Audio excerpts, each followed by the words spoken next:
Welcome to this video in the landing page foundation section of the course, where I'll be sharing a very important principle with you, which I call the OAT Formula. Before we even get to the landing page elements and what should be on your landing page, let's take a big step back and think about what we're even trying to do here in the first place. Because after all, landing pages are just tools. They allow us to deliver the right offer to the right audience at the right time. And to do that, we need to make sure we're starting with a good offer. I cannot stress this enough. If you don't have a good offer, your landing pages will fall flat. A great offer is at the heart of every great marketing campaign. The landing page should be built around it. And furthermore, you need to understand your audience and make sure that what they want is what you're offering. And what you're offering is what they want. Without this, you might have a well-designed landing page and a well-written page, but it'll be tough to get it to convert. So keep this mantra in your head at all times as you work on your campaigns. Deliver the right offer to the right audience at the right time. Offer, audience, timing. OAT. This is what I refer to as the OAT formula. If we break the OAT formula down into 3 parts, let's first look at the offer. To create a great offer, here are 5 things to keep in mind. Number 1, great offers are easy to understand. In other words, they have a lot of clarity and they aren't complicated or confusing. Number 2, they are aligned with audience needs. This means you've done your research first and you understand who your audience is and what they want. They may have some form of urgency or scarcity built in. While this isn't essential to every offer, it certainly helps. Number 4, risk is minimized. If possible, make every effort to reduce risk. A good example is a 100% money-back guarantee on a product. And number 5, they're easy to obtain. Don't make your visitor jump through hoops to get what they want. If you're giving them an ebook, for example, don't put it behind a 10-question form. If you put these ideas together, you'll have a compelling offer on your hands. To see this in action, let's look at a real example of a great offer. This is a local law firm, and you can see that they have an offer of a free case evaluation. Pretty typical for an attorney. What I like about the way this offer is presented on the page is that it checks all of the boxes on what we just discussed about making a great offer. It's easy to understand. You can get help today by requesting a free case evaluation. Obviously, if you were in need of an attorney, you'd be wondering if you had a case, so getting it evaluated makes a lot of sense. You can see that it's aligned with the audience's needs. And while there's no direct urgency or scarcity tied to the offer, the word today implies that the visitor should take action right now. So there's a sense of implied urgency. As for minimizing risk, there's really very little risk here since it's free. And lastly, it's extremely easy to obtain, because all you have to do is click the button and fill out the short form to get started. This is a job well done for an offer that converts. Okay, let's move on to the second part of the OAT formula, audience. For this, we're going to create a customer avatar worksheet. Throughout this course, I'll be sharing templates and documents with you. This is the first one. And as you can see, there's a little template tag in the top left corner of the slide. So you'll be able to find a link to this template in the resources or notes section in this video. So just look below. Now let's switch over to the template now and I'll walk you through the different parts. Okay, when you click the link below to the customer avatar worksheet, you'll be able to make a copy of this Google Sheet to your own Google Drive as long as you're logged in to Google. So let's click that button to make a copy. And this is what you'll see. Now, this is something that I've put together over many years of building customer avatars in a number of different ways, using a lot of the readily available templates that are out there. None of them fit my unique style for what I wanted to include in a customer avatar worksheet, so I created my own. So it might not be perfect for your use case, but hopefully you can either use it as is or adapt it as you see fit. So what we have here are 3 sections: profile, problem, and phrases. Let's go through each one. With the profile section, what we're looking at are demographics and psychographics. Demographics are pretty easy. These are what define your target audience member, who they are, their age, gender, education, location, occupation, employer, and income. Now, even if you don't know a lot of this information, just try to do the best you can. What really helps for me is to think about a single person.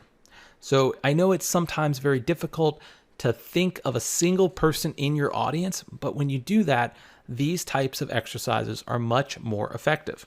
So think of a single person who you are trying to serve and fill out that information as best you can. Moving down to psychographics, this is where you're trying to answer the question, what do they behave, or why do they behave the way they do? You're trying to answer things related to their activities, interests, and influences. Activities might be things like they like to go to the gym, or they like to walk around the mall, or they like to read. It's things that they do.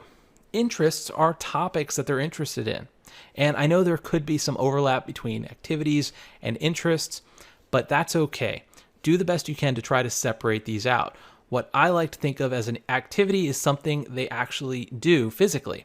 And interests are subjects or topics that they're interested in, like history. And then influences could be things like media that they consume. Do they watch certain YouTube channels? Do they consume a lot of Netflix content? Do they like to browse Facebook? Do they read certain magazines? Those are all influences. Moving on to the problem section. The core problem. This describes the core challenge or frustration that they're trying to solve. And you want to do this in one simple sentence. It's going to take some time to come up with a good problem statement, but put a lot of work into it because this is really important, because this is how you're going to craft your offer. Then we have the before-after grid. This describes their core problem in 4 different frames of mind. First, you have what do they have before, what do they have after, how do they feel before, and how do they feel after. So what we're talking about here is what's known as the before and after states. And we're going to cover this in more detail in the course shortly. But as a quick refresher here, although we haven't covered this yet, before and after states are basically, it's your job as a marketer to help this visitor transform from a before state to an after state. They have a problem, you have a solution, and you're trying to help them make that transformation. And so you can break this down between what they have and what they feel. So what they have is more of a logical realization of this before and after state, and what they feel, this is more on an emotional level. So I'll give you a quick example. Going back to our lawyer example. If someone was injured in an auto accident, what do they have before? Well, they probably have a lot of questions. Do they have a case?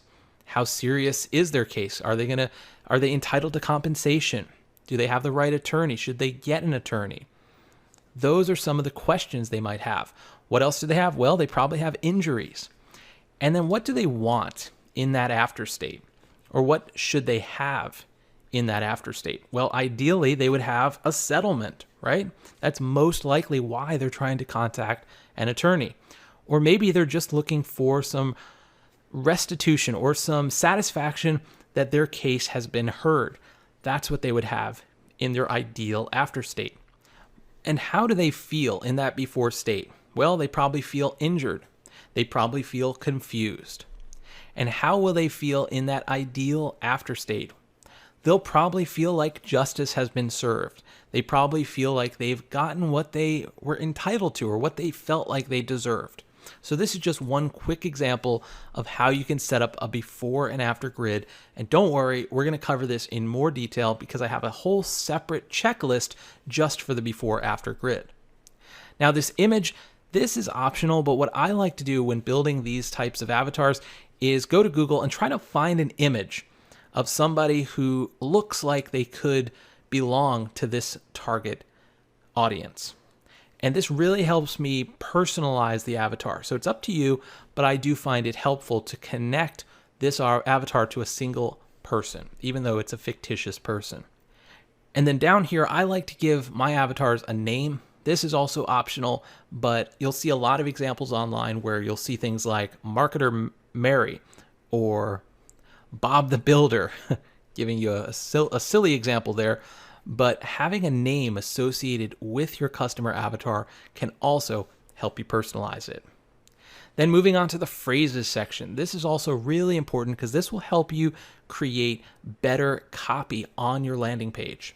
So quotes, this is where you want to try to find some exact quotes from people in this target audience.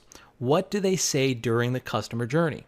Because these quotes, you can either use them on your landing page in the copy, or you can use them to answer specific questions on your page. But knowing what people say from this target audience is really important because it'll also help you understand their thinking process and the questions that they are asking themselves as they navigate your landing page.